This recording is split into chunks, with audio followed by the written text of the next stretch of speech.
This is Terry 509. We're reading C.S. Lewis's The Voyage of the Dawn Treader, and we're on chapter 13. It's called The Three Sleepers. The wind never failed, but it grew gentler every day, till at length the waves were little more than ripples, and the ship glided on hour after hour, almost as if they were sailing on a lake. And every night they saw that there rose in the east new constellations which no one had ever seen in Narnia, and perhaps, as Lucy thought with a mixture of joy and fear, no living eye had seen at all. Those new stars were big and bright, and the nights were warm. Most of them slept on deck and talked far into the night, or hung over the ship's side, watching the luminous dance of the foam thrown up by their bows. On an evening of startling beauty, when the sunset behind them was so crimson and purple and widely spread that the very sky itself seemed to have grown larger, they came in sight of land on their starboard bow. It came slowly nearer, and the light behind them made it look as if the capes and headlands of this new country were all on fire. But presently they were sailing along its coast, and its western cape now rose up astern of them, black against the red sky and sharp as if it was cut out of cardboard, and then they could see better what this country was like. It had no mountains, but many gentle hills with slopes like pillows. An attractive smell came from it, what Lucy called a dim purple kind of smell, which Edmund said, and Rents thought, was rot, but Caspian said, "I know what you mean." They sailed on a good way, past point after point, hoping to find a nice deep harbor, but had to content themselves in the end with a wide and shallow bay. Though it had seemed calm out at sea, there was of course surf breaking on the sand, and they could not bring the Dawn Treader as far in as they would have liked. They dropped anchor a good way from the beach and had a wet and tumbling landing in the boat. The Lord Roop remained on board the Dawn Treader. He wished to see no more islands. All the time that they remained in this country, the sound of the long breakers was in their ears. 2 men were left to guard the boat, and Caspian led the others inland, but not far, because it was too late for exploring and the light would soon go. But there was no need to go far to find an adventure. The level valley which lay at the head of the bay showed no road or track or other sign of habitation. Underfoot was fine, springy turf, dotted here and there with a low, bushy growth, which Edmund and Lucy took for heather. Eustace, who was really rather good at botany, said it wasn't, and he was probably right, but it was something of very much the same kind. When they had gone less than a bowshot from the shore, Drinian said, "Look, what's that?" and everyone stopped. "Are they great trees?" said Caspian.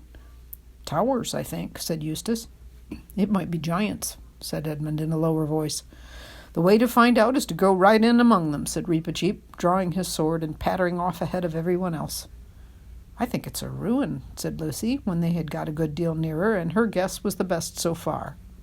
What they now saw was a wide, oblong space flagged with smooth stones and surrounded by gray pillars, but unroofed, and from end to end of it ran a long table laid with rich crimson cloth that came down nearly to the pavement. At either side of it were many chairs of stone, richly carved, and with silken cushions upon the seats. But on the table itself there was set out such a banquet as had never been seen, not even when Peter the High King kept his court at Cair Paravel. There were turkeys and geese and peacocks, there were boars' heads and sides of venison, there were pies shaped like ships under full sail or like dragons and elephants, there were ice puddings and bright lobsters and gleaming salmon, there were nuts and grapes, pineapples and peaches, pomegranates and melons and tomatoes. There were flagons of gold and silver and curiously wrought glass, and the smell of the fruit and the wine blew toward them like a promise of all happiness. "I say," said Lucy.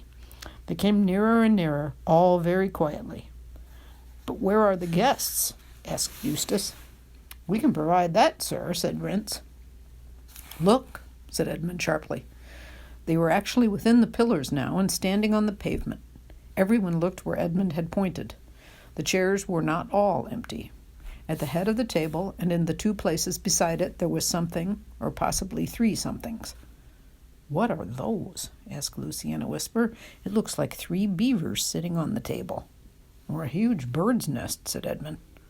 "Looks more like a haystack to me," said Caspian. Reepicheep ran forward, jumped on a chair, and thence on to the table, and ran along it, threading his way as nimbly as a dancer between jeweled cups and pyramids of fruit and ivory salt cellars. He ran right up to the mysterious gray mass at the end, peered, touched, and then called out, These will not fight, I think." Everyone now came close and saw that sitting in these 3 chairs were 3 men, though hard to recognize as men till you looked closely.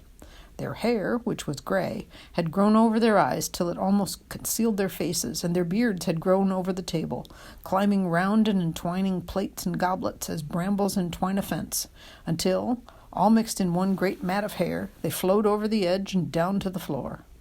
And from their heads the hair hung over the backs of their chairs, so that they were wholly concealed. In fact, the 3 men were nearly all hair. "Dead?" said Caspian. "I think not, sire," said Reep-Sheep, lifting one of their hands out of its tangle of hair in its 2 paws.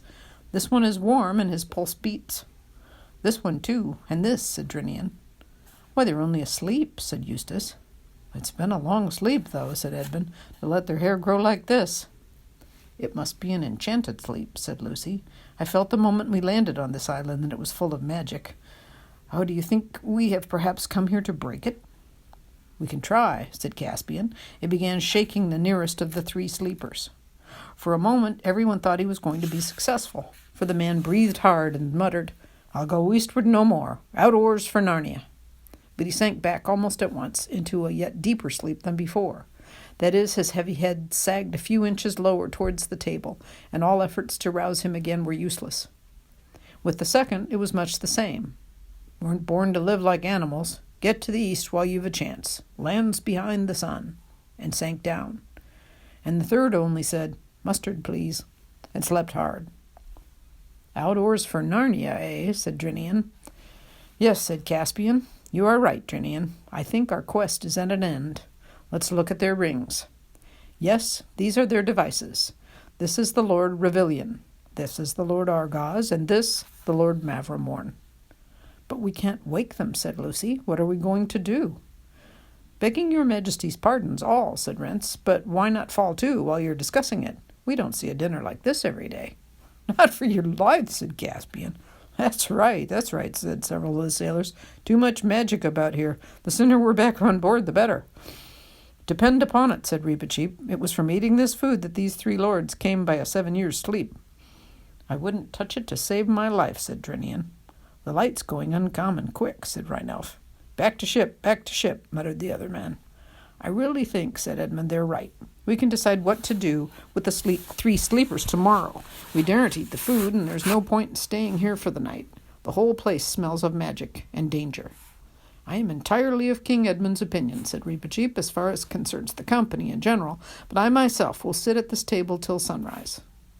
"Why on earth?" said Eustace. "Because," said the mouse, "this is a very great adventure, and no danger seems to me so great as that of knowing when I got back to Narnia that I left a mystery behind me through fear." "I'll stay with you, Reep," said Edmund. "And I too," said Caspian. "And me," said Lucy. And then Eustace volunteered also.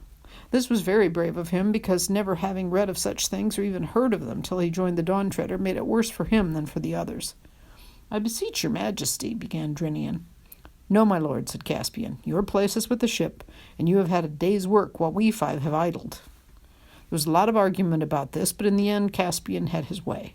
As the crew marched off to the shore in the gathering dusk, none of the 5 watchers, except perhaps Reep-Sheep, could avoid a cold feeling in the stomach. They took some time choosing their seats at the perilous table.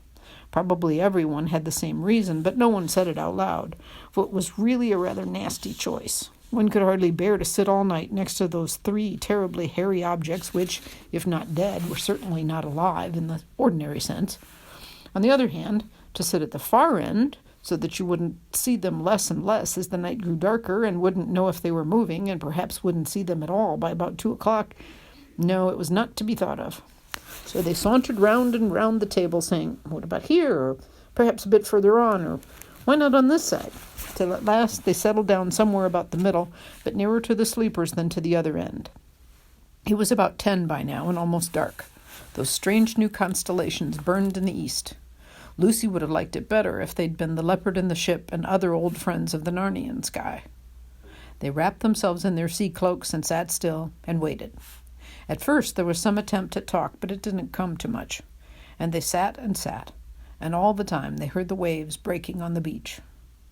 After hours that seemed like ages, there came a moment when they all knew they had been dozing a moment before, but were all suddenly quite awake.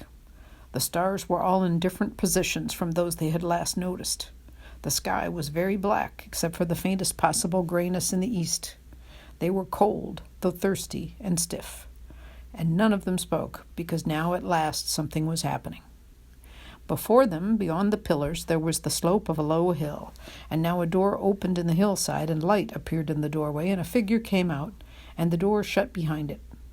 The figure carried a light, and this light was really all that they could see distinctly.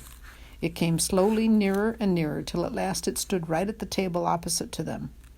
Now they could see that it was a tall girl, dressed in a single long garment of clear blue, which left her arms bare. She was bareheaded, and her yellow hair hung down her back, and when they looked at her, they thought they had never before known what beauty meant.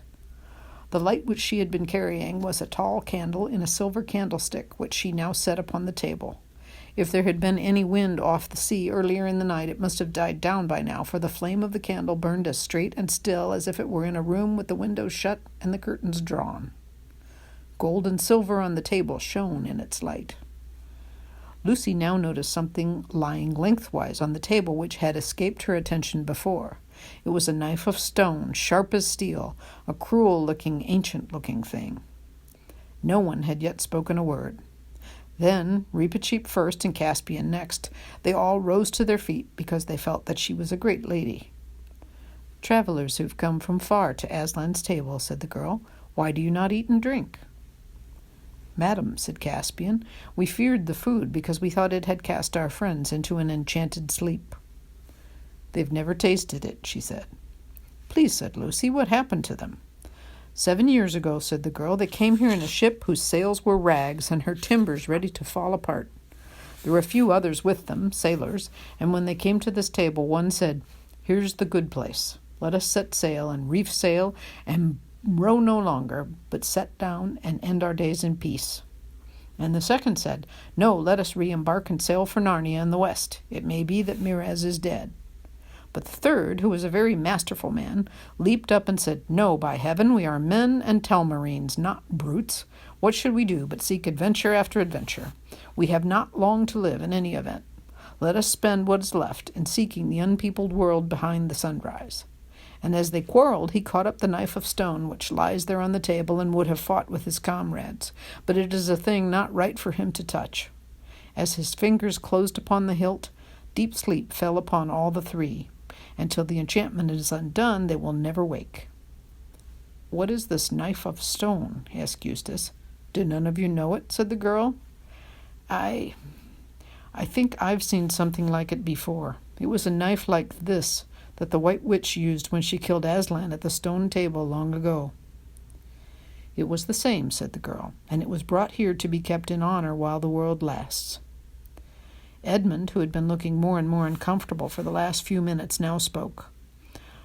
"Look here," he said, "I hope I'm not a coward, about eating this food, I mean, and I'm sure I don't mean to be rude, but we've had a lot of queer adventures on this voyage of ours, and things aren't always what they seem. When I look in your face, I can't help believing all you say, but then that's just what might happen with a witch, too. How are we to know you're a friend?" "You can't know," said the girl. "You can only believe, or not." After a moment's pause, Reepicheep's small voice was heard. "Sire," he said to Caspian, "of your courtesy fill my cup with wine from that flagon. It is too big for me to lift. I will drink to the lady." Caspian obeyed, and the mouse, standing on the table, held up a golden cup between its tiny paws and said, "Lady, I pledge you." Then it fell to on Cold Peacock, and in a short while everyone else followed its example. All were very hungry, and the meal, if not quite what you wanted for a very early breakfast, was excellent as a very late supper. "Why is it called Aslan's table?" asked Lucy presently. "It is set here by his bidding," said the girl, "for those who come so far. Some call this island the world's end, for though you can sail further, this is the beginning of the end." "But how does the food keep?" asked the practical Eustace. "It is eaten and renewed every day," said the girl. "This you will see." "And what are we to do about the sleepers?" asked Caspian. "In the world from which my friends come," here he nodded at Eustace and the Pevensies, "they have a story of a prince or a king coming to a castle where all the people lay in an enchanted sleep. In that story he could not dissolve the enchantment until he had kissed the princess. But here, said the girl, it is different. Here he cannot kiss the princess till he has dissolved the enchantment. Then, said Caspian, in the name of Aslan, show me how to set about that work at once. My father will teach you that, said the girl. Your father, said everyone. Who is he, and where? Look, said the girl, turning round and pointing at the door in the hillside. They could see it more easily now, for while they had been talking, the stars had grown fainter, and great gaps of white light were appearing in the grayness of the eastern sky. And that is the end of chapter 13.